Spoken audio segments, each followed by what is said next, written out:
O ateísmo se divide em dois grupos.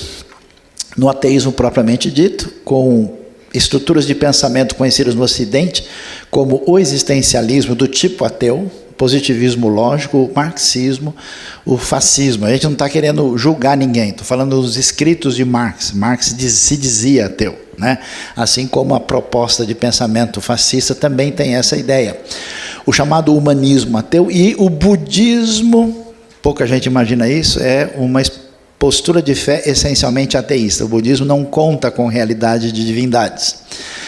No panteísmo, a gente tem o panteísmo que vem do oriental, né, que tem a sua origem maior no pensamento indiano clássico, que deu origem ao taoísmo, hinduísmo e ao budismo. O budismo ele concentra uma tendência panteísta junto com a ateísta que a gente vai mencionar. No mundo ocidental, a gente tem a tradição espírita, pensamento de Hegel, Henri Bergson, Alfred North Whitehead, o movimento New Age são de perfil panteísta, o jeito de entender a realidade. No mundo teísta, tivemos uma pequena divisão de alguns filósofos deístas que dizem que Deus existe, criou tudo, deu corda e foi passear, abandonou e não mexe mais em nada, aposentou, né? Entrou na nova reforma da Previdência, então ele não está aí mais. Na tradição monoteísta você tem judaísmo, cristianismo, islamismo e a tradição ortodoxa, católica e protestante com os diversos grupos diferentes. Então vamos tentar entender como é que as coisas se caminham. Vamos lá, rapidamente aí. Mais um toquinho até aparecer o slide completo. A gente começa com a perspectiva que existe no hinduísmo. Hinduísmo com as derivações. O hinduísmo é a religião predominante do continente indiano. A Índia, a gente fala que é um país, mas na verdade é um mundo, né? Tem mais de 800 grupos étnicos distintos em termos de línguas e dialetos. Então, qual que é a ideia? Tudo é um e tudo é Deus. Ou seja, toda a realidade à nossa volta é divinizada. No hinduísmo, oficialmente, existem várias divindades. Ele é politeísta. Mas a ideia fundamental é que tudo é divino. Esse é um elemento essencial. O ser humano, portanto, é um ser divino. E o propósito da vida é a pessoa descobrir e reconhecer internamente essa dita natureza divina que há na pessoa.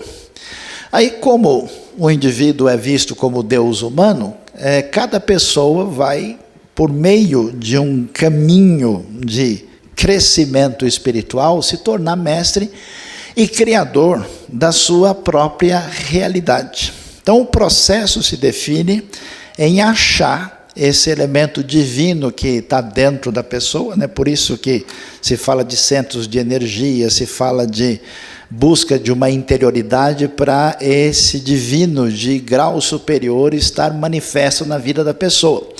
Por isso, a postura indiana, isso é uma novidade para muita gente, ela se baseia essencialmente na reencarnação, no hinduísmo.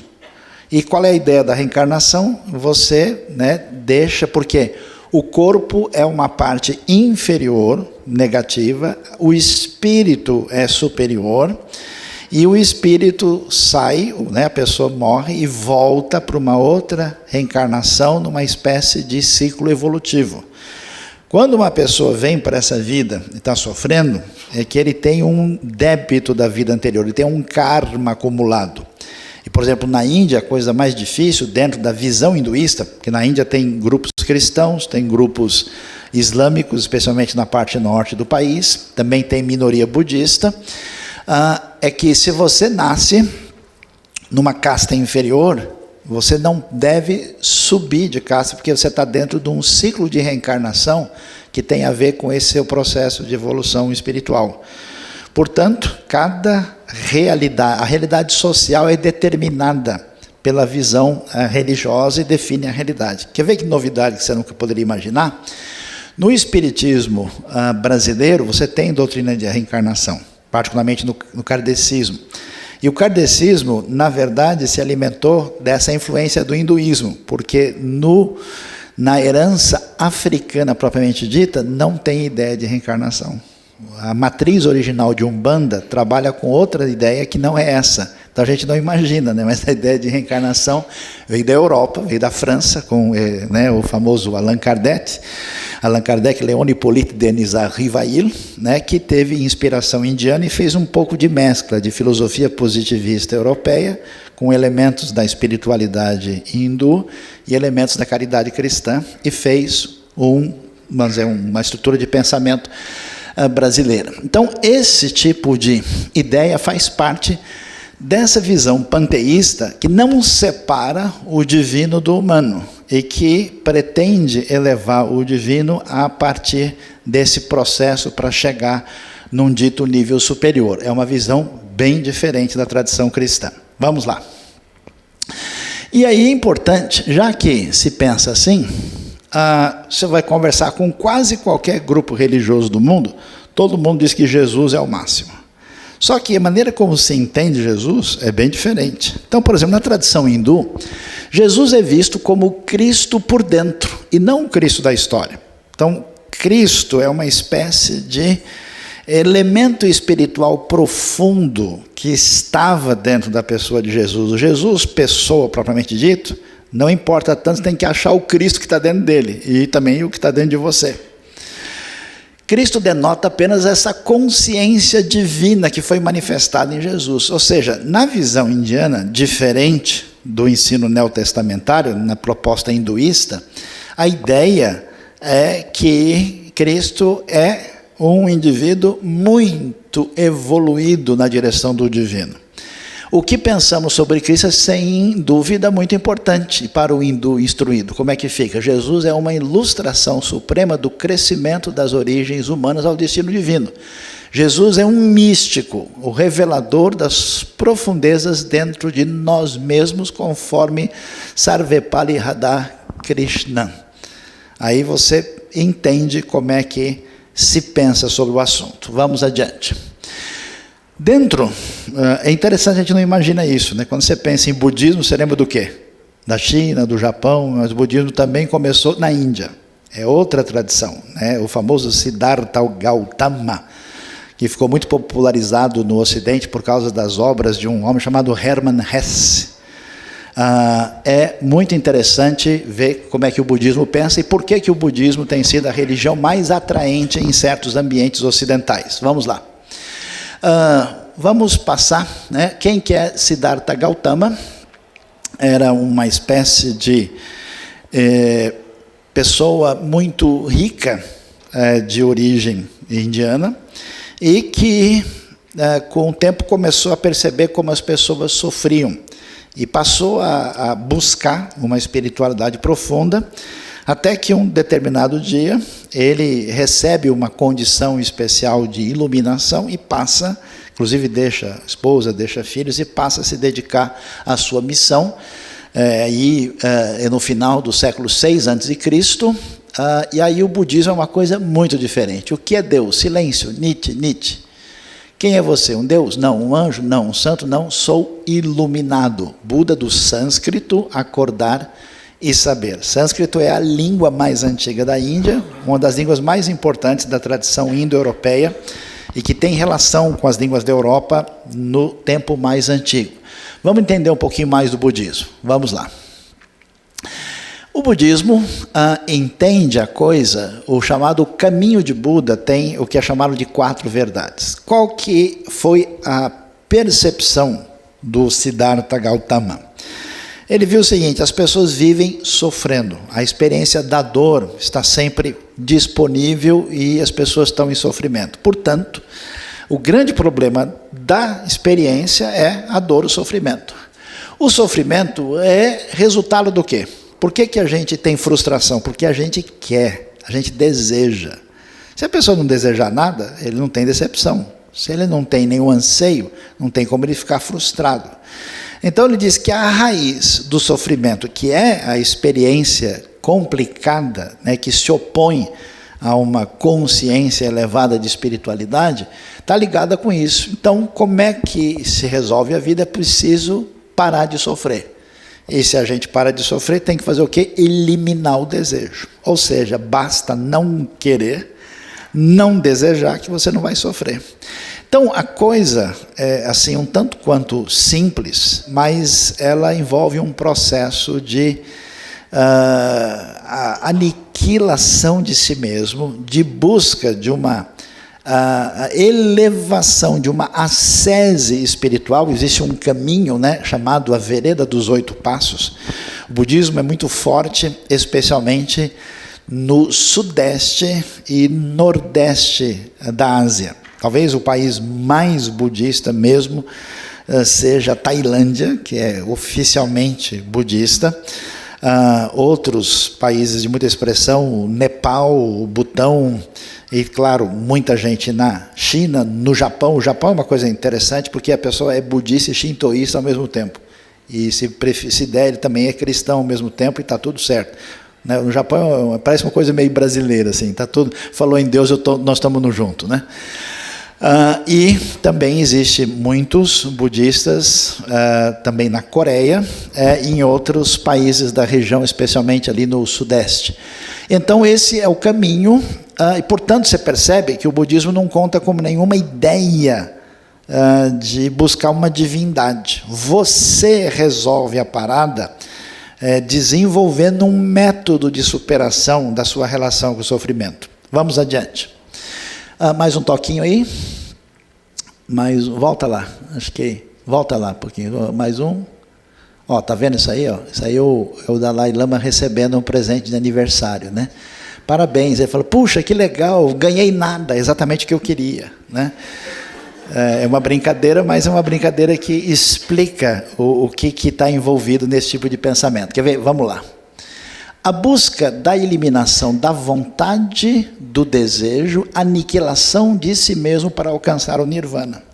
Então, quer dizer, o budismo é uma expressão religiosa, filosófica de aniquilação dos próprios desejos, um caminho de superação do controle. Depois que a pessoa faz uma série de exercícios nessa direção. Tem até umas propagandas, eu vi uma muito interessante, que sai um carro super novo, de último lançamento, que todo mundo quer, e tem um grupo de monges assim, fazendo, né, um monte de rituais, aí os caras param ver o carro e ninguém aguenta. Então, quer dizer, é muito focado exatamente nisso.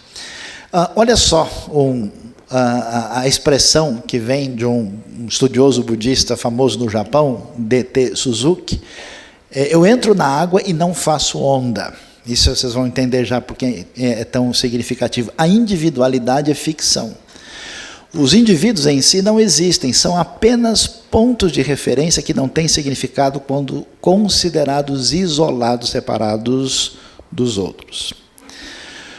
No mundo panteísta e no mundo budista, que mistura o panteísmo com um tipo de ateísmo, a realidade da vida envolve a desvalorização completa do indivíduo. Aliás, isso passa pela doutrina da reencarnação, porque na reencarnação quem é você?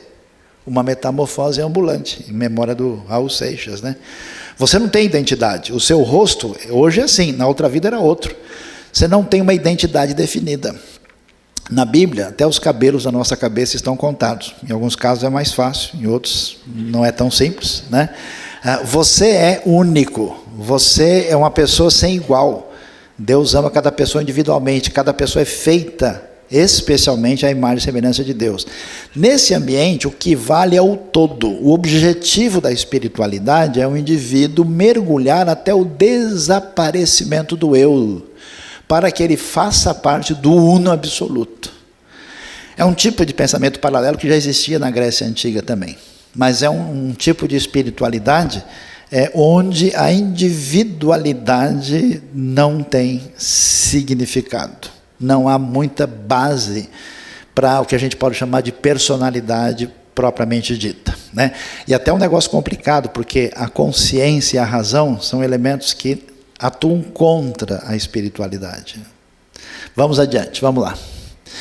Olha lá, embora seja muito variável, o budismo é essencialmente ateísta nos seus ensinos, né? Especialmente o budismo filosófico Theravada, que é bastante Nichiren Daishonin, que é mais assim usado pelo pessoal erudito e que teve muita influência nos ambientes europeus e americanos por causa do vazio deixado, especialmente no pós-guerra dos anos 60, em busca de outras espiritualidades. Lembram dos Beatles, né, que tinha lá o Maharaj, tinha aquele pessoal que começou a romantizar a espiritualidade que vinha tanto do hinduísmo como do budismo. E aí, por outro lado, o budismo diviniza a experiência da iluminação. O Buda é o iluminado, ele encarna a experiência da transcendência. Então, o negócio é assim, o budista muito elevado estudioso, como é que ele pensa? Ele pensa nas ideias filosóficas abstratas distantes. O budista povão, não tem dúvida, ele vai esfregar a barriga do Buda para ver se dá sorte.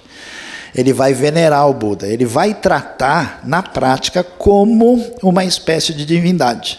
Ele vai ter uma relação, porque o Buda é um indivíduo diferenciado. Então você tem, especialmente na Ásia, estátuas gigantescas. Eu fui no Japão, visitei o Buda de Kamakura, por exemplo, uma estátua gigantesca, e você tem isso. Eu visitei Bangkok, na Tailândia, é um negócio impressionante, o tamanho dos templos, a expressão e o papel do budismo dentro da sociedade. Vamos lá. E aí, para a gente entender um pouquinho mais, olha lá, o budismo também entende Jesus de maneira favorável. Mas como? Um Jesus adaptado para a visão budista, diferente do ensino do Novo Testamento. Quem é Jesus? Jesus é só um dos iluminados. Ele é um tipo de Buda. O budismo pode aceitar Jesus como um bodhisattva, entre outros. Ele é um indivíduo, ele é como se diz no sânscrito antigo, um bhakti. Ele é um devoto. Alguns reverenciam ou adoram o Buda. O Dalai Lama, ele é considerado, particularmente no budismo tibetano, como um indivíduo iluminado acima. Então ele é reverenciado quase como divino, assim, pela sua posição. E outros que alcançaram essa divindade. Mas o absoluto do budismo é a transcendência, e não uma pessoa. Deus ou deuses. Para a maioria dos budistas, o Buda histórico tem pouco valor. A questão, de novo, não é o indivíduo. Não é, a questão é a realidade espiritual que ele encarna. É interessante, você vê que a fé cristã vai numa direção bem diferente. O que Jesus, o que a Bíblia diz? Se Cristo não ressuscitou, é vã a nossa fé. A realidade concreta no tempo e no espaço, na história, é valiosa no cristianismo. Na tradição hinduísta e budista, vale somente a parte espiritual. Já viu isso em algum lugar? Olá, meu amigo, você não sabia, né? Essa realidade puramente espiritual não faz parte da maneira bíblica de pensar. Vamos lá. Aí a gente agora chega na tradição monoteísta. Tradição monoteísta diferente da tradição panteísta, tá? Eu não vou falar hoje sobre o animismo, mas o animismo no fundo também é um panteísmo. Todas as religiões do mundo, exceto as religiões abraâmicas, são panteístas. Não diferenciam a criatura do Criador. Tudo faz parte do universo onde o divino e o humano estão juntos. As religiões abraâmicas começam com o judaísmo, com o cristianismo e o islamismo. A ordem aqui é cronológica. Vamos lá ver o que a gente tem para pensar sobre o assunto. Começamos com o judaísmo. O judaísmo, claro, todo mundo sabe, tem a ver com a tradição judaica. E a gente vai entender como é que ela funciona. E coloquei aqui o mapa de Israel, porque está muito ligada à questão não só da tradição religiosa, mas da terra, como a gente bem tem notícia. Vamos adiante, vamos lá. Vamos olhar toda a trajetória histórica que a gente tem aí.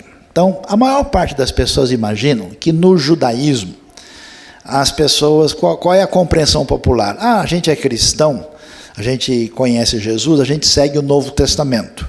Os judeus, como não entendem Jesus como Messias, eles seguem o Velho Testamento. É isso? Não. O judaísmo tem uma maneira de ser muito mais complexa do que a gente imagina. O judaísmo, a gente tem a época bíblica, antes do exílio. Por quê? Porque a sua Bíblia, o Velho Testamento, é a mesma Bíblia judaica. A pessoa me pergunta, qual é a Bíblia dos judeus? A Bíblia dos judeus é a sua, tirando o Novo Testamento. É o chamado Tanar, né? É as mesmas histórias de Davi, de Salomão, de Esther, que você conhece, que eles aprendem. Então o judaísmo tem a sua origem na Bíblia, no Velho Testamento, E ele começa a mudar de figura na história e vai ter o que a gente chama de judaísmo da época greco-romana. Que época é essa? A partir do 4º, 3º século a.C. até a época de Jesus. Que tipo de grupos diferentes de judeus existem nesse momento? E o que eles estão pensando? Eles estão tentando definir o papel do povo dentro da terra, porque eles foram e chegaram ao lugar que é a terra prometida, e agora eles estão em crise porque ela está sendo dominada pelos estrangeiros. Eles têm um templo, que é o templo onde Jesus vai. Lembra lá que ele expulsa os mercadores que estão usando do templo indevidamente, onde existe um sacerdócio, quando as pessoas vão lá apresentar suas ofertas e sacrifícios pelos seus pecados, e nessa relação de culto. E nesse momento da história, o judeu já tem o que a gente pode dizer assim, a Bíblia, o Velho Testamento, com o foco principal na primeira parte da Bíblia, que é a lei, a Torá, os 5 livros. E havia grupos diferentes. Que grupos eram esses? Primeiro, os fariseus, que você conhece de ler o Novo Testamento. Os fariseus eram um tipo de pessoa muito religiosa, muito preocupada com os detalhes da lei e que se chamavam a si mesmo de separados. E eles diziam o seguinte: o que importa na vida é estudar a Torá e seguir as suas regulamentações. Isso parece uma coisa simples, mas quer dizer que nesse momento os fariseus estão menos preocupados com rituais e estão mais preocupados com mandamentos a serem obedecidos. Os saduceus foi uma derivação que vem aí da época dos asmoneus. O foco maior deles era dentro do templo. Eles que controlavam a situação lá dentro, eles que tinham o domínio da área sacerdotal. E a corrupção, nesse momento, entre os saduceus era muito forte por causa da relação com os romanos. Que sabe aquele negócio de misturar política com religião e ganhar vantagem com isso? Você nunca ouviu falar disso em lugar nenhum? Pois é, acontecia isso aí. E tinha um pessoal que disse: olha, a coisa está tão feia que, sabe de uma coisa, não tem jeito, então vamos largar tudo e vamos lá para o deserto jejuar e orar que a gente ganha mais. Esse pessoal, os judeus do deserto, a gente tem a famosa comunidade de Qumran, onde foram achar os manuscritos do Mar Morto, eles aguardavam o fim do mundo e eles fizeram o quê? Voltaram as costas para o templo. E tinha o pessoal, que era o pessoal barra pesada, que eram os zelotes. Entre eles havia um grupo chamado sicários. Esses caras andaram com punhais prontos para atacar quem ameaçasse a atitude nacionalista deles. Eles matavam romanos pelas costas com um punhal. Então era o pessoal assim, revolucionário, disposto, nada de novo debaixo do sol. Dá uma estudada na Bíblia, você vai perceber. E a discussão deles é preocupados com a terra e com o povo. E nesse momento surge, dentro do ambiente judaico, um rabino diferente chamado Jesus de Nazaré. Jesus de Nazaré é visto pelas pessoas como um rabino que ensina e que logo vai se apresentar como o Messias das profecias. E eles então começam a seguir. Os seguidores de Jesus, eles não se chamavam cristãos. Eles nem sabiam. Jesus nunca veio, vinha aqui fundar uma religião nova, deixa eu arrumar uma placa, abrir o CNPJ hoje. Não. Ele proclamou que ele era o Messias que chegou para o povo judeu e para todo o mundo e todas as nações, e depois é que vai nascer o rótulo oficial cristianismo, mas a princípio eles são discípulos deles, fazem parte inicialmente de um grupo dentro da tradição judaica. Vamos adiante, vamos lá.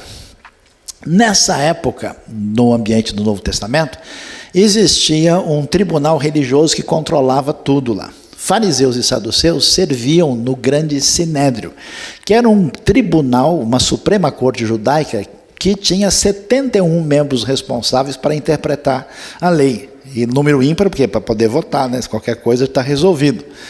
A maioria era de saduceus, mas o povo gostava mais dos fariseus, que era mais próximo deles, o que equilibrava o sinédrio. E os saduceus, como a gente disse, estavam numa ligação direta com os romanos, que garantiam privilégios para eles. Quando você vê questões envolvidas no julgamento de Jesus e outras coisas, a participação do sinédrio era fundamental. Era assim que se definiam as coisas, conforme a lei judaica. E aí? Vamos lá.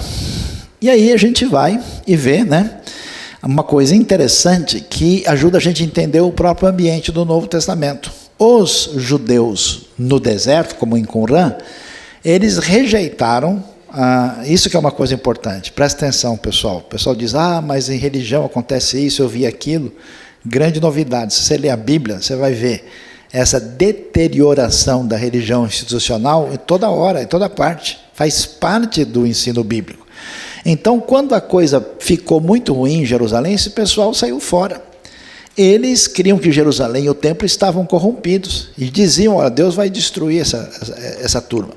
Aí eles saíram de Jerusalém e estavam em busca de purificação no deserto, viviam lá numa comunidade realmente dedicada, né, para tentar fazer o melhor possível para a sua vida espiritual. E eles aqui deixaram os manuscritos mais importantes da Bíblia que a gente conhece, que são os manuscritos do Mar Morto. Vamos adiante. Olha lá, o que acontece para a gente poder entender o que se sucedeu nesse ambiente problemático? O que houve? Os judeus entraram em guerra contra Roma. Uma guerra que durou de 66 a 72, 73, que a fortaleza de Massada é testemunha disso, tem até o filme famoso, né? Quando os romanos detonam os judeus, aí o que acontece? Acaba, não tem mais saduceu. Por que não tem mais saduceu? Porque o templo foi destruído, não tem mais templo. E se não tem mais templo, o que vai acontecer com o judaísmo? Crise total. Por quê? Porque você depende da sua relação com Deus, do que se faz no templo. O templo é o centro de tudo. Então os saduceus desaparecem, os judeus do deserto também, porque os romanos vão perseguindo, eles vão atrás, e uma boa parte deles muito possivelmente tenham se convertido ao cristianismo primitivo, outros foram dizimados mesmo, e os zelotes, que era a turma barra pesada, que eram os revolucionários, né, esses então viraram farinha, né? E houve uma segunda destruição romana no ano 135, na época de Adriano. Então o que acontece? Desaparecem todos os grupos judaicos. Quem que sobra? Somente os fariseus. Por quê? Porque os fariseus desenvolveram uma religiosidade que era independente do templo. Estava ligado com o quê? Estudar a Bíblia e guardar suas leis. Eles transferiram o centro religioso de Jerusalém para Galileia, para uma cidade chamada Yavne, que é chamada em latim de Jamnia. E aí foi nessa época que a sinagoga começa a ter um papel importante. Que a sinagoga não é um lugar de culto, ela é um encontro da comunidade, e era um lugar onde as pessoas se reuniam por vários propósitos, e também tinha escola. Ela vai virar uma academia. E aí vai surgir o quê? O que a gente chama de judaísmo rabínico. Então, quando você lê o Velho Testamento, é uma coisa. Quando você vê os judeus na época do Novo Testamento, é outra coisa. Quando você vê o judaísmo que a gente encontra na história mais recente, é outra coisa. Como é que é o judaísmo rabínico? O judaísmo rabínico procura estudar a Bíblia, o Velho Testamento, e outras tradições que a gente já vai falar aqui para vocês. E ele hoje é basicamente dividido assim, em ortodoxia, judaísmo de reforma e o dito conservador. Mas vamos para frente para a gente entender um pouquinho mais. Como a gente mencionou, o domínio fariseu aparece porque eles são os pais espirituais do judaísmo moderno. Eles criam que uma lei, olha só a novidade. Muita gente conversa, eu tenho amigos, né, que conversam com o judeu falou para mim uma coisa, que Moisés, que Josué, ou que Davi disse isso. Eu nunca encontrei isso em lugar nenhum. Por que não encontrou? Porque não tem. Não está na Bíblia. Está onde? Numa lei oral. Que lei oral é essa? Eles acreditam, no judaísmo atual, que uma lei oral foi dada por Deus a Moisés no Sinai junto com a Torá. Então tem outra. Tem a Bíblia espelho. Tem a conexão. Essa lei que começa com o farisaísmo, que é mantida no judaísmo rabínico hoje, então tem uma preponderância chamada Torá BLP, a Torá oral. Ela é referência para tudo na vida. As leis da Torá eram dadas e estavam abertas à interpretação. E o que esses fariseus tentaram fazer? O que é que significa exatamente isso? A lei oral era a interpretação das leis dadas por Deus. O que isso de fato quer dizer como é que eu vou praticar, foi o esforço deles. Então vamos lá. Aí você vai ver que no judaísmo a gente tem uma série de escritos sagrados que começam com o Velho Testamento, que é chamado em hebraico de Tanakh. Por quê? Tá vem de T, da primeira letra Torá, que é a lei. A segunda, N, é Neviim, profetas, e Ketuvim, escritos. É assim que é dividido, não é igual a gente tem, né? A lei, históricos, poéticos, profetas, não divide assim, divide dessa maneira. E a ordem também dos livros é diferente. Quando se desenvolve a tradição farisaica e rabínica, eles começam a desenvolver outros escritos que são essa lei oral. Começa com a chamada Mishnah, que é o primeiro escrito mais antigo, que literalmente é a repetição, é a lei oral. Depois tem a chamada Gemara, que quer dizer estudo, que é um comentário que os estudiosos rabinos fizeram da Mishnah. E o Talmud, que é a união disso, é a instrução, tem as discussões rabínicas que envolvem leis, ética e história. Quer ver? Vamos mais na frente para a gente olhar direitinho. Olha aí, isso é uma página do Talmud. Está vendo? Você tem a discussão sobre um tema que, via de regra, é tirado da lei. Aí você tem ali naquela coluna Mishnah, que é a parte mais antiga, que é a chamada lei oral. A Gemara, que é o comentário dos rabinos em volta. E aí tem algumas pessoas que são os top da história judaica. É tipo o Lutero, o Calvino deles. Né? Quem são? Então tem o famoso Rashi, que é um dos principais, né? Ali o comentário dos alunos de Rashi, a tradição de Rashi ali. O do Rashi, propriamente dito, aqui à direita. O Rav Nissim Gaon também é importante, é um lá do contexto histórico valioso, e também referências ao principal pensador judaico religioso da história, chamado Moshe ben Maimon, conhecido como Maimônides. Então, o que o judaísmo segue efetivamente? Isso, a tradição talmúdica. Essa é a referência. Por que a pessoa faz isso? Faz isso porque a interpretação é essa. Vamos lá. Aí nós vamos ver que, em função do que acontece, os judeus vão ter uma história muito peculiar, né? Eles vão se espalhar. Então você tem ali um resumo, né, de como é que eles se desenvolvem na história. Eles saem da terra de Israel nessa época, vão se espalhar pelo norte da África, vão passar pela região em volta aí no Oriente Médio, vão entrar na Europa, Portugal e Espanha, vão para vários países, Itália, França, Inglaterra, Alemanha, depois, mais tarde, vão chegar na Europa Oriental, né, na parte, o lugar onde eles conseguiram concentrar um número maior foi na Polônia, e por isso que na Polônia aconteceu o maior desastre na época do Holocausto, né, e também uma tradição forte na época do Império Otomano, e depois para as Américas, nos tempos mais recentes. Essa tradição faz com que a gente tenha diversos tipos diferentes de tradições judaicas, porque são judeus de tempos diferentes, em culturas diferentes. Então tem judeu da Ucrânia, judeu da África, da Etiópia, judeu do Iêmen, judeu americano e judeu português, espanhol. Eles são muito distintos por uma série de razões. Vamos lá. E aí o judaísmo tem um impacto muito grande pelas duas coisas que acontecem no século XX. Um é o fenômeno do Holocausto, né, que foi o genocídio nazista que matou 6 milhões de judeus, entre tantas outras atrocidades, e logo depois o surgimento do Estado de Israel, que produz toda uma discussão enorme na tradição judaica sobre o sentido disso para a realidade de hoje, para a própria realidade do judaísmo. Vamos lá. Aí, como é que funciona o judaísmo?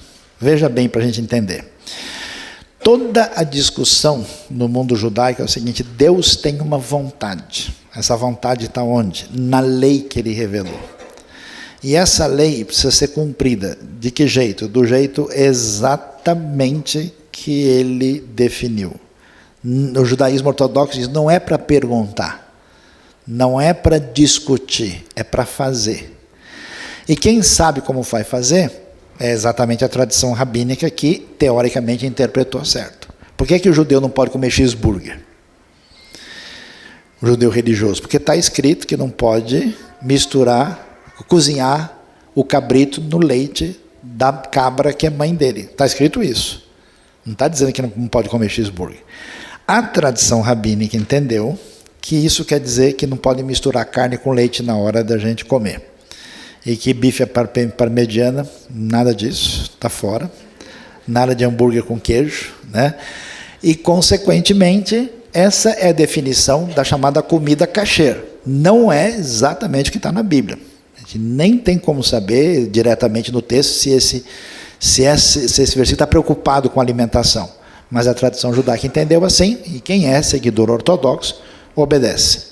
Então, o objetivo é a lei, porque a lei tem quantos? 613 mandamentos. Mas há uma crise muito grande. Qual é a crise? Muitos mandamentos têm a ver com o culto, com o templo. E como não tem templo, eles aguardam intensamente a chegada da era messiânica, quando a vontade divina vai ser satisfeita. Vamos lá. Como acontece nas outras religiões, os judeus também têm um monte de grupos. O judeu parece batista, onde tem 2 judeus reunidos, tem 7 opiniões diferentes. E se tiver um advogado, são 10, né? Então, olha lá, o judaísmo hoje, você tem, por exemplo, o pessoal que tem uma origem no judaísmo, não são propriamente aceitos como judeus, são os samaritanos, mas os samaritanos têm a seguinte teologia: o Velho Testamento não tem valor, só a Torá vale, só os 5 primeiros livros, de Josué em diante está fora. Então o samaritano misturou elementos judaicos com outros grupos, é um grupo pequeno que existe até hoje, mas eles têm o seu próprio jeito de pensar. Uma coisa interessante é que eles fazem sacrifício do jeito que se fazia nos tempos da Bíblia. Quando tem as festas, é uma coisa muito... porque a lei diz para fazer assim. Os caraítas, que é um grupo muito pequeno, 0,2% do judaísmo, e eles não aceitam a lei oral. Não aceitam esse negócio, eles só a lei que está na Bíblia. A ortodoxia, que claro, a fonte maior é a lei escrita por Deus, mas que dividiu em grupos, como a ortodoxo mais moderno, os grupos racídicos, que são mais a cara desse homem que está aí, e a ortodoxia que estuda em, digamos assim, seminários judaicos, né, chamada que segue o movimento de yeshivas, né? Aí tem um outro judaísmo menos exigente, apesar de ser chamado de conservador, que acredita na lei inspirada por Deus. A lei deve ser observada, mas eles tentam ser reconstrucionistas, voltando para aquilo que eles acham que seria o elemento mais essencial. Existe o chamado judaísmo de reforma, onde eles dizem o seguinte: esse negócio de seguir a lei, bobagem. Não importa a lei, o que importa é o princípio por trás dela. Então, assim, por que o judeu religioso tem o cabelinho pendurado aqui? Qual é a razão? Que a lei diz: não corte o cabelo nos cantos da cabeça. Isso chama-se o quê? Peiote. O cara não quer nem saber, ele não corta. Mas e aí? O que um reformista vai dizer? Mas isso é bobagem. Não podia cortar, porque aqui está a têmpora. Tempo antigo o pessoal não tem boa condição de fazer isso, cortava às vezes com pedra ou com faca muito rudimentar. E como a vida é muito preciosa, se atingir aqui um lugar de sangue é perigo, então, por proteção à vida, foi dada a lei. A lei em si não interessa, interessa o quê? O princípio por trás dela. Então, os reformistas são judeus mais liberais. Sinagogas reformistas têm rabina, tem uns negócios completamente diferentes do que a gente pode imaginar, né? Aí tem um grupo de judeus etíopes que tem a sua própria característica, o Beta Israel, né? Especialmente os chamados falachas, né? E aqui é interessante, eu botei porque eles colocam o judaísmo messiânico, que é chamado heterodoxo. Por quê? São judeus que permanecem judeus, que vivem como judeus culturalmente, mas eles acreditam que Jesus é o Messias. Se falar para ele: você é cristão? Não, não sou cristão. Porque cristão é uma pessoa que segue uma tradição que se desenvolveu na Europa, que tem uma série de costumes. Eu sou judeu, mas eu sigo Jesus. Jesus é o meu Messias. Eu tenho os meus costumes, as minhas práticas, as minhas comidas, meu jeito de ser. Não sigo o judaísmo rabínico, eu sigo o rabino da Galileia. E aí, então, eles se identificam dessa maneira. É um movimento que cresce e não é aceito pelo judaísmo predominante, que é especialmente o judaísmo ortodoxo. Vamos lá. Islamismo. Bom, o nosso tempo avançou bastante. Vocês querem um pouquinho mais de tempo para a gente continuar? O pessoal está com muita fome aí e tal. Continua. Então vamos lá, islamismo. Vamos entender o islamismo. Vamos adiante. Vamos lá, passando o slide para poder caminhar aí, né? Vamos lá, o islamismo é uma religião muito mais recente. Quando é que começa o islamismo? Século VII depois de Cristo. Ou seja, 600 anos depois do cristianismo. Quando o islamismo começa, o mundo em volta da Arábia é um mundo ou pagão, animista, ou cristão, na sua maioria. E claro, com comunidades judaicas também. Maomé era um indivíduo que casou com uma mulher chamada Khadija, inclusive mais velha do que ele, que tinha um sogro com um certo recurso, um mercador, e ele tem umas revelações, segundo ele, visitas do arcanjo Gabriel, e que ele recebe a revelação dizendo que ele é chamado como o último profeta de Deus. A proposta do Islã, então, é ser o último monoteísmo definitivo. E é impressionante que, como ele tenta fazer isso, ele não é aceito.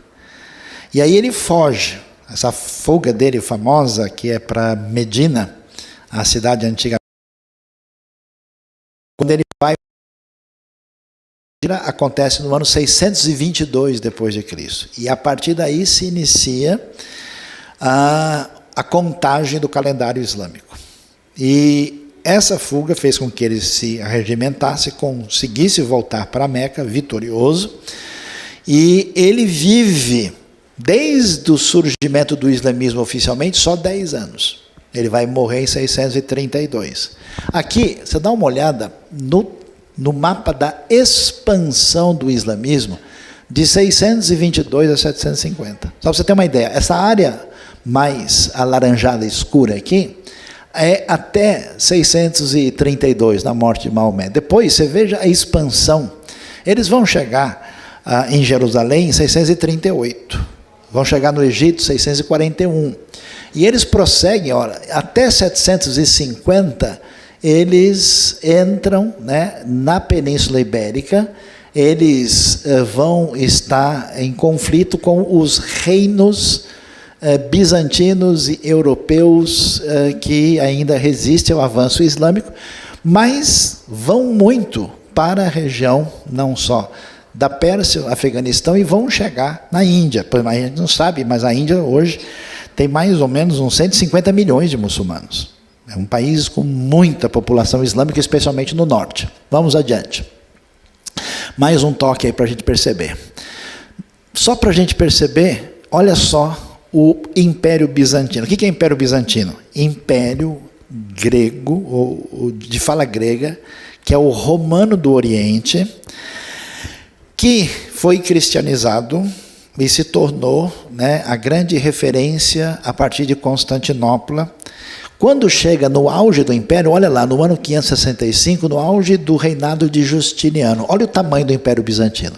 O islamismo surge quando? 622. Dá uma olhada aí, um pouco tempo depois, um século depois, olha o domínio do Islã e como o Império Bizantino foi, em grande parte, engolido e está ali totalmente fechado sob a influência do islamismo. Vamos em frente. Aqui dá para a gente ter uma ideia. Por exemplo, tem uma ideia muito errada, né? Todo mundo relaciona o islamismo com o povo árabe, mas não é assim. Só 15% dos muçulmanos do mundo são árabes.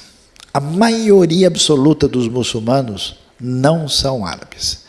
E uma grande parte dos árabes não são muçulmanos. Por exemplo, a colônia de origem árabe no Brasil, que é principalmente uma colônia sírio-libanesa, ela é de tradição predominantemente cristã, especialmente de tradição maronita.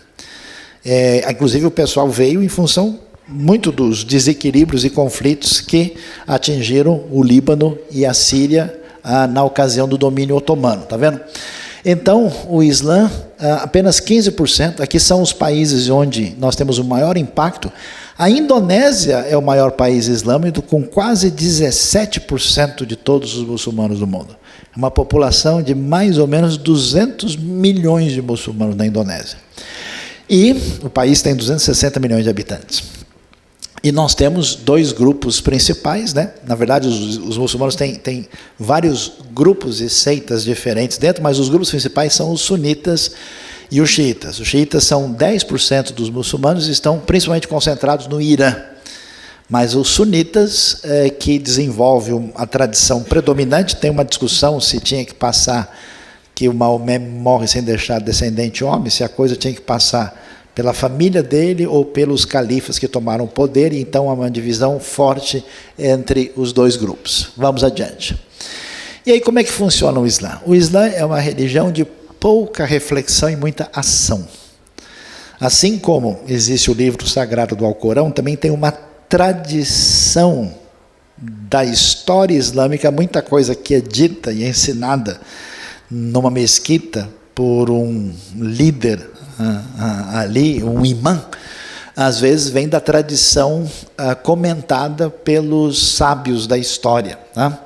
E o que o muçulmano tem que fazer? 5 coisas, 5 pilares da fé, que são, né, a shahadá, que é professar a fé. O que é a shahadá? A pessoa tem que, diante de uma autoridade reconhecida, dizer que só Alá é Deus e Maomé é seu profeta. Ele diz isso 3 vezes publicamente e ele está convertido. E sem poder dar marcha ré.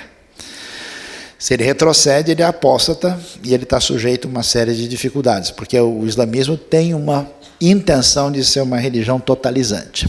Ele precisa orar 5 vezes por dia, salat. Você percebe de onde vem isso? Isso vem da tradição cristã judaica, porque na tradição judaica se ora 3 vezes ao dia. E os judeus oravam como? Como é que Daniel orava? Em direção a Jerusalém. O que o muçulmano faz? Bom, se é 3, vamos fazer 5, e em direção a Meca. Você vê que a tradição é construída em cima de algo que você conhece antes. Claro, Maomé conhecia a tradição islâmica, cristã e judaica. Existe um imposto obrigatório para todo muçulmano chamado zakat, que em tese é para ajudar os necessitados, chamado imposto de caridade.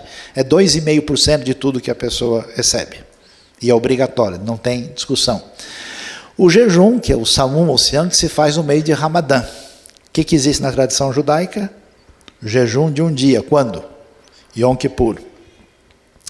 Cristãos também costumavam jejuar na ocasião da Páscoa ou em momentos específicos, por dedicação a Deus. O islamismo decretou 1 mês de jejum. Só que enquanto tem luz do sol. Então, enquanto tem sol, o sujeito não come, e quando fica de noite, aí ele faz tudo que é possível e faz esse período longo chamado Ramadã. E, pelo menos uma vez na vida, essa é uma grande crise do islamismo de hoje, tem que visitar Meca, a cidade sagrada, onde tem a famosa Kaaba, aquela pedra principal, que diz que as pessoas beijam e deixaram os seus pecados lá. Qual que é o problema da peregrinação a Meca? É que quando Maomé definiu essa proposta, tinha um grupo pequeno de muçulmanos no mundo. Agora, com 1,6 bilhão, como é que o pessoal faz para ter 8 milhões de pessoas visitando a Arábia Saudita todo ano? Muito complicado. E sabe o que eles estão fazendo hoje? Dizendo só quem tem mais de 60 anos pode vir, porque não dá para receber todo mundo. E aí o cara vai morrer sem nunca ter ido, ter feito a Hajj. Né? Então é uma coisa muito complicada. Tradição judaica, tradição judaica, a tradição cristã também tem muitas festas, tá? As festas que vocês conhecem da Bíblia, e na tradição islâmica tem coisas que evocam isso também. O islamismo se entende como revelação final de Deus, substituta, faltou aqui a letrinha certa, do judaísmo e do cristianismo. Por isso a ideia de, ao mesmo tempo que diz que cristãos e judeus são monoteístas, mas eles, ao mesmo tempo, são vistos como infiéis, e a proposta islâmica é muito forte no sentido de conquistar todos os grupos humanos para a sua maneira de pensar. O que mais? Vamos lá? Então, olha aí. Shahadá, só Alá, Deus e Maomé, o seu profeta. Essa é a confissão de fé. Qual é a grande questão no islamismo. No islamismo, Deus não oferece nem aliança, nem amizade aos seres humanos, que, aliás, nem são criados à sua imagem, segundo as tradições aí ligadas ao Corão. A grande dificuldade, e você entende a angústia da alma islâmica, é buscar algum ponto onde a pessoa possa ter alguma certeza da misericórdia de Alá. E é difícil, porque alguns pontos do Alcorão parecem ser diferentes de outros. Então, se Deus quiser, alguns vão ao paraíso, mas nem Maomé podia ter certeza disso, conforme o próprio texto. Na verdade, a justiça de Alá é incompatível com a sua misericórdia, a coisa fica indefinida. Alguns trechos parecem colocar a coisa como fatalista, outros dizem que somente se você morre de fato como mártir, em nome de uma jihad justificável, aí você pode ter certeza do paraíso. A luta e a busca disso é um negócio muito forte, né? Na Bíblia você vai ver que a proposta do Novo Testamento, Deus aparece como justo, mas justificador, né? Já que o islamismo não entende a pessoa de Jesus da mesma maneira. Vamos entender como é que ele é visto. Vamos lá. Pouca gente imagina, mais um toque aí, isso, que o islamismo fala muito de Jesus. Ele é o Corão, que tem 114 capítulos, chamadas suras. Lê Sura 92, 93, 94, tem muita coisa sobre o profeta Isa. O que diz lá? Qual que é? Jesus é um verdadeiro profeta. Dos 6 profetas mais importantes da história, Jesus é apresentado como um deles, como Noé, Abraão, Moisés. O muçulmano vai dizer para você que ama Jesus, porque ele é um profeta muito especial. Aliás, como o islamismo foi feito em cima da tradição cristã, de fato, em muitos trechos do Corão, Jesus aparece com mais destaque do que o próprio Maomé. Um negócio interessante. Tem muita gente hoje que tem uma maneira de testemunhar de Jesus através da própria literatura islâmica, porque tem muito caminho para isso. Jesus nasceu da honrada Virgem Maria, aliás, tem uma veneração de Maria muito forte no islamismo, que pouca gente imagina, e Jesus fez muito mais milagres do que Maomé. No próprio texto do Alcorão você vai ver isso. E eles entendem que Jesus não foi crucificado, e não é bem que ele morreu e ressuscitou, mas ele não ficou no túmulo como os outros. Ele subiu aos céus numa situação única e diferente. Vamos ver. Aí, o profeta Isa, como é chamado, Jesus ascendeu ao céu ao final do seu ministério. E adivinha você, qual é a esperança islâmica? A volta de Jesus. Nossa, que coisa estranha. Jesus vai voltar. Mas para quê? Para converter todo mundo ao islamismo. Ele não volta como Jesus. Você entende agora que esses escritos, essas tradições são conhecidas, e quando se dá a elaboração da mentalidade islâmica, isso recebe um jeito de definir as coisas diferentes 600 anos depois? Jesus voltará para julgar o mundo e não Maomé. Ele então vem com esse papel de preparar o mundo para o domínio islâmico completo, que é o desfecho da história. Então é uma ideia muito diferente. Jesus não morreu na cruz, segundo eles dizem, Alá o levou e outra pessoa foi crucificada em seu lugar, e o pessoal confundiu e deixou os registros que no Evangelho equivocados. Por que isso é muito difícil de levar a sério historicamente? Porque foi escrito na Arábia 600 anos depois. Mesmo que você não acredite em nada, você vai ver que um testemunho desse não tem, digamos assim, validade de investigação propriamente dito. Só tem que acreditar que o Alcorão falou e ninguém discute. E qual é a grande crise do islamismo? Jesus não pode ser considerado filho de Deus. Eu estava uma vez na Jordânia com um grupo de pessoas, e o nosso amigo lá começou a dizer, não, porque Deus não tem filho, que isso é um absurdo, não sei o quê, e começou a bater. Aí eu esperei um pouquinho para tirar a bola sem fazer falta, devagar, até que eu cheguei e disse, olha, interessante, que as pessoas entenderam, aí talvez houve alguma confusão de compreensão das coisas, porque a Bíblia fala de Jesus como filho, mas não é filho que Deus desceu e se encontrou com Maria e eles tiveram um relacionamento físico e nasceu um filho, é claro que não. Ele é filho de Deus no sentido de que ele é divino, ele é semelhante ao próprio Pai, como o Pai ele é. Por exemplo, a tradição islâmica fala que o Corão, o Alcorão, ele é um Ilkitab, que ele é a mãe dos livros. E com certeza não nasceu nenhum livro dentro da barriga do Alcorão para surgir depois, que mãe aí é usado no sentido figurado. Da mesma maneira, quando se diz que Jesus é filho de Deus, não quer dizer que Deus saiu com o nenê da maternidade porque fez teste genético lá. O sentido não é esse, foi mal entendido. Aí ele ficou pensativo, que eu acho que ele não considerava isso, recebeu a crítica indevida. Ok, vamos lá. Olha lá como é que a tradição islâmica entende a realidade cristã. A Sura 5, 72 e 73, blasfemam os que dizem Deus é Cristo, filho de Maria, mas Cristo disse, ó filhos de Israel, adorem a Deus, meu Senhor e vosso Senhor. Aqueles que acrescentam outros deuses além de Deus, Deus lhes proibirá o jardim e fogo será a sua morada. Não haverá ninguém para auxiliar os malfeitores. Então, a rejeição surge do ensino bíblico de que Jesus é divino. Blasfemos que dizem Deus é um entre três, numa trindade, porque não há Deus além do único Deus. Se não mudarem suas palavras, um castigo muito grave atingirá os blasfemadores dentre eles.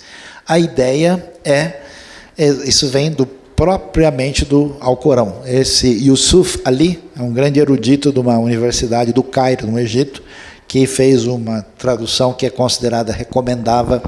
Inclusive ele tem um Alcorão com comentários, não tem, né, a Bíblia anotada, tem o Alcorão anotado também, né? Vamos lá. Cristianismo. É muita coisa, acho que não vai dar para a gente caminhar. Que horas nós temos aí? Já foi muito tempo, né? 10 para 1, muito tempo, a gente não tem condição, porque nós temos aí mais ou menos mais uns 20, 30 slides de cristianismo, contando toda. Eu vou dar um pequeno resumo aqui, e aí depois a gente marca um segundo momento para pensar sobre isso. Você tem o que a gente chama de uma tradição cristã original, e essa tradição cresce espontaneamente, né, pela expansão do Evangelho, aí no início da igreja primitiva. Depois que esse cristianismo se estabelece, a gente vai ter o cristianismo definido como cristianismo de Estado, como uma religião permitida e depois oficial na época de Constantino. E aí nós vamos ter uma fé cristã ajustada e adaptada dentro desse mundo greco-romano. Começam a haver alguns conflitos, algumas ideias de opiniões diferentes, mas no ano 1054 acontece um problema sério. A tradição cristã de fala grega no Oriente e de fala latina no Ocidente entram num conflito tão grande que elas se separam e nasce a tradição ortodoxa, separada da tradição católica.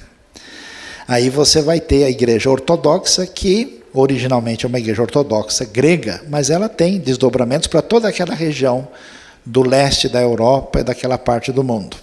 Então você tem a igreja búlgara, a igreja russa, a igreja da Croácia, diversos daqueles países são igrejas predominantemente ortodoxas que têm certas variações em relação à tradição católico-romana.